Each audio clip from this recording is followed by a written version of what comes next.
പാമ്പുകളെ പേടിയാണോ നിങ്ങൾക്ക്? എനിക്കും അങ്ങനെയായിരുന്നു.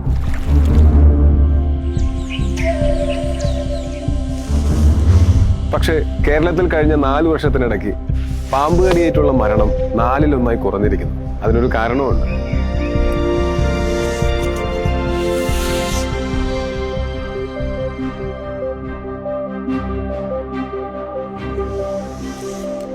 കേരളത്തിൽ ഇങ്ങനെ വനം വകുപ്പിന്റെ വിദഗ്ധ പരിശീലനം നേടിയ 3000-ഓളം പേരുണ്ട്. അവർ സുരക്ഷിതമായി പാമ്പുകളെ പിടികൂടി നീക്കം ചെയ്യും. രക്ഷാപ്രവർത്തനത്തിനായി നിങ്ങൾക്ക് ഇവരെ സമീപിക്കാം.